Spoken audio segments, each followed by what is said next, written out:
Em primeiro lugar, é uma tragédia. Hum, Esse caso que nós estamos analisando, não é? É uma tragédia em grandes níveis. É uma tragédia, em primeiro lugar, do ponto de vista teológico, sim, sim. porque não existe precedente nesse incentivo, não existe nenhuma fundamentação bíblica que incentive líderes religiosos ou pastores ou pregadores a garantir cura de ninguém. Esse é um primeiro ponto. Verdade. Na verdade, eu não posso garantir nenhum tipo de ato sobrenatural de Deus na vida de ninguém. Começa por aí. Eu dizer que você vai vencer hoje, de que hoje teu deserto acaba, declare que hoje a sua vitória vem. Esse tipo de coisa, gente, possui poder emocional, possui poder motivacional, mas não é verdade. Não é verdade. Se eu estou diante de uma plateia de 100 pessoas, eu não tenho como garantir que hoje é o dia da vitória delas. Eu não tenho como garantir isso. E aí a gente relativiza, Miquel, isso é só uma forma de ativar a fé. A Bíblia me autoriza a isso? A pergunta é essa. Porque a grande verdade é que muitos de nós somos levados pela funcionalidade. Funciona, as pessoas saem mais motivadas. Mas será que culto serve para isso? Culto é para motivar as pessoas com promessas vazias?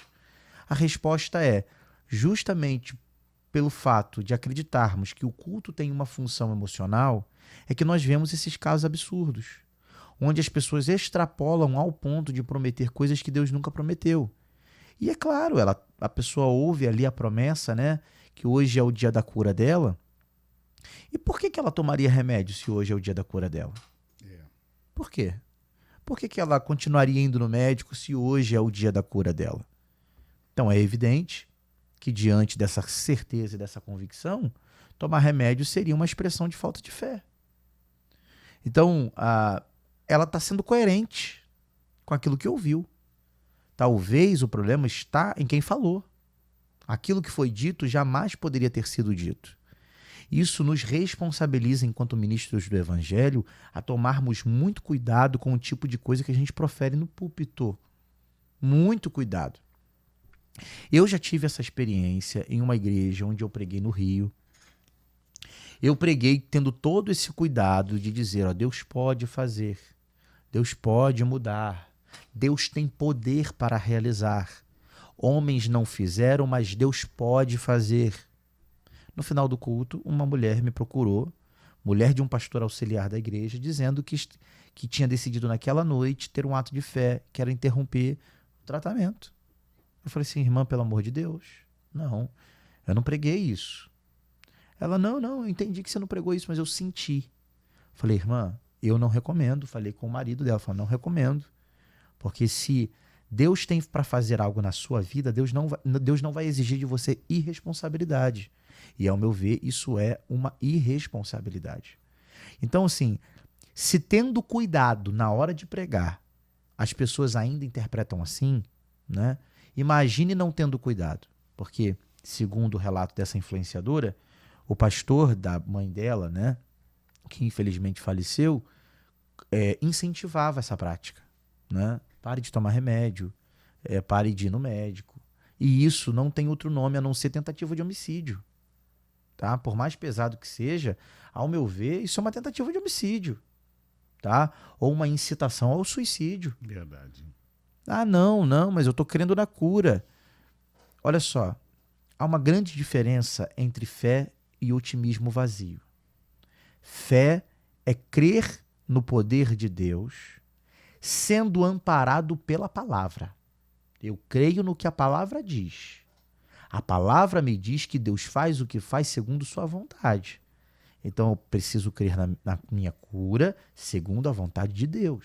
Isso é que a Bíblia permite. Agora, o que é o otimismo vazio? É quando eu tenho uma crença sobre o que Deus vai fazer, mas não pautado na palavra, pautado naquilo que eu quero ou naquilo que homens me prometeram.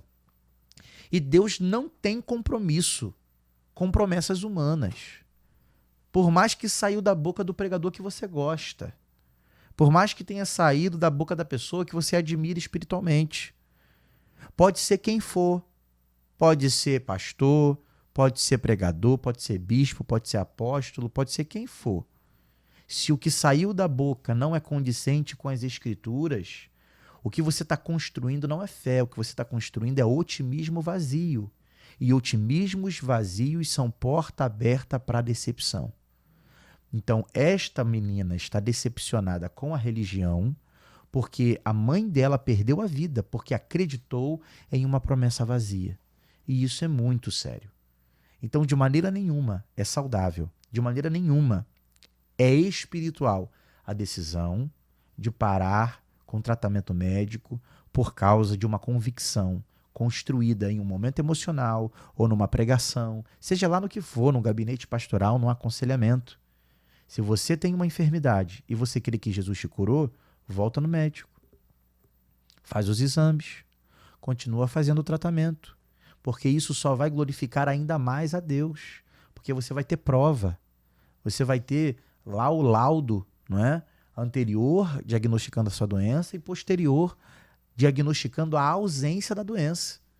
Então vá, verifique, testifique.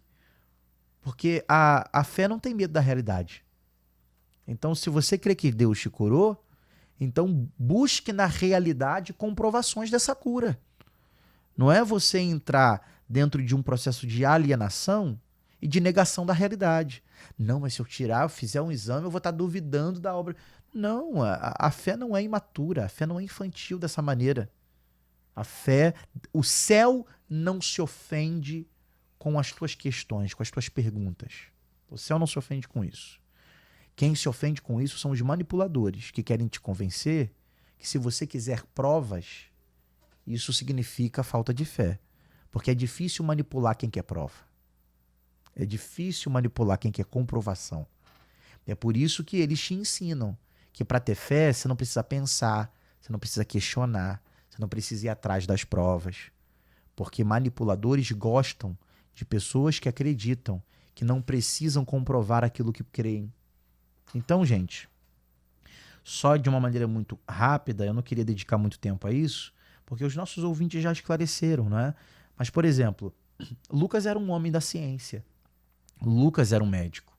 E você não vê em nenhum relato das Escrituras a medicina sendo tratada como uma prática incompatível com uma vida espiritual. Pelo contrário, não é? Lucas foi um autor inspirado dos textos bíblicos e não deixou de ser médico. Era médico. Por exemplo, o próprio Jesus disse que o são não precisa de médico, mas sim os doentes, né? Em Mateus capítulo 9, versículo 12. E aí a pergunta é, se a medicina fosse algo realmente contrário à fé, Jesus utilizaria o médico para ilustrar o que ele veio fazer aqui na Terra em relação àqueles que precisam do Messias?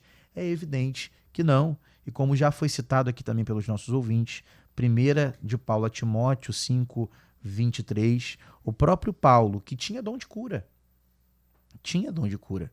não é? Seus tecidos curavam. Tamanha manifestação da glória de Deus na vida de Paulo. Mas ele não recomendava que Timóteo interrompesse seus tratamentos, que na época se acreditava, não é? Que um pouco de vinho ali misturado com água poderia trazer benefícios ao trato digestivo. E o texto diz que ele tinha constantes enfermidades, Timóteo. Isso aqui é uma maior evidência, não é?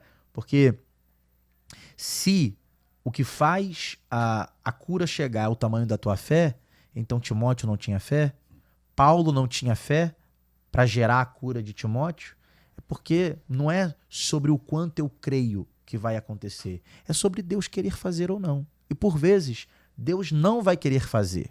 E diante disso, o máximo que você vai poder fazer é tomar seu remédio, tomar seu xarope, entendeu?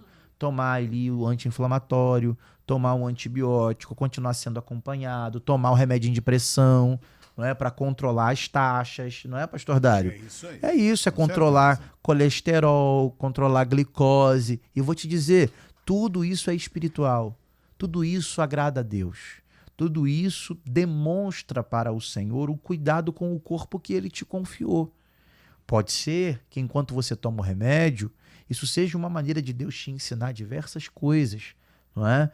Nas suas idas ao hospital, ora, como isso nos educa, como isso nos torna mais humanos, né? Eu tenho um amigo que está se formando agora em medicina. A gente conversa muito sobre as coisas que ele vê no hospital e ele diz: toda ida minha no hospital me humaniza, não é? Então, quantos de nós não fomos humanizados, não é? Quando alguma situação assim bateu à nossa porta? Enfim, o que quero dizer para os nossos ouvintes é: muito cuidado para não confundir fé com otimismo. Muitas das coisas que nós hoje chamamos de ato de fé, na verdade, são atos de otimismo. E o crente não vive de otimismo. O crente vive da fé. O otimismo é eu esperar que circunstâncias favoráveis aconteçam, não é? E, infelizmente, a gente usa a palavra fé para nomear esse tipo de postura. Tenha fé de que tudo vai melhorar, como se a fé fosse confiança em circunstância. Mas fé não é confiança em circunstância favorável.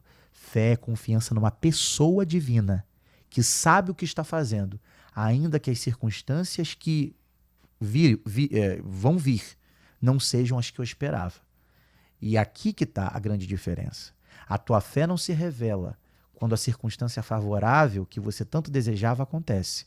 A tua fé, a força da tua fé acontece quando a circunstância que você não queria que viesse, ela vem e você continua acreditando que aquele que permitiu essa circunstância desfavorável sabe o que está fazendo. Isso é ter fé.